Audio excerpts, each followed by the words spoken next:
भाई कन्फ्यूज़न क्या होता है कि हलवाई के साथ हुआ है। एक बार शादी में एक हलवाई खाना बना रहा था, तो उसी मोहल्ले में 3 कुत्ते थे जो एक ही कलर के थे, काले रंग के।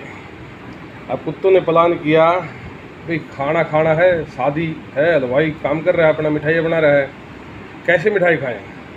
कुत्ते बोले एक एक जाओ और खा के आ जाओ और फिर बताना कैसा है। अब पहला कुत्ता गया, उसने जिसमें चाशनी बना रखी थी हलवाई ने रसगुल्ले वगैरह की, उसमें मुंह लगाया, कुछ देर चाटा। हलवाई ने देखा तो उसने उसको उठा के डंडा मारा, भगाओ कुत्ते को। डंडा जोर का लगा, कुत्ता बाहर निकला। सोचा अगर वो बता दिया तो ये साले दोनों बच जाएंगे, पिटवाना इनको भी है। तो थोड़ी देर बाहर बैठ के गया और दोनों इंतजार करे। बोला यार बड़ी देर कर दी। बोला भाई साहब खाना इतना स्वादिष्ट था, क्या करें। अब दूसरा बोला मैं जाऊंगा, और दूसरा कुत्ता का वही कलर सेम साइज, उसने भी कढ़ाई में मुंह मारा, कुछ देर चाटने लगा। हलवाई बोला यार ये फिर आ गया, मान ही नहीं रहा। उसने जिससे वो बूंदी बनाते हैं ना गरम, वो झर उठा के मारी उसने। एक तो गरम थी, ऊपर से पीठ पे लगी, बड़ा दर्द हुआ।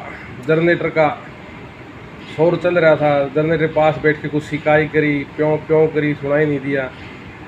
फिर 20 मिनट बैठा रहा, उससे भी ज़्यादा देर करके गया। तीसरा तो बचा हुआ था।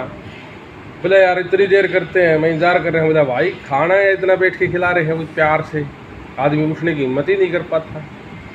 अब तीसरा गया, उसने जैसे ही कढ़ाई में मुंह मारा, हलवाई बोला भाई ये कुत्ता बेशरम हो चुका है, कि हलवाई के नज़र में तो वही आ रहा है बार बार।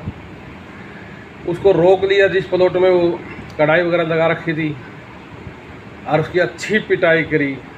वो मुश्किल से जान बचा के जनरेटर के पास बैठा, कुछ गर्म हवा लगी, सिकाई करी, उससे भी ज़्यादा देर करके गया। दोनों कुत्ते इंतज़ार कर रहे। बोले यार बड़ी देर कर दी।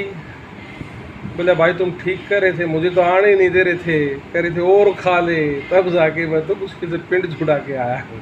तो इसी कहते हैं कन्फ्यूजन।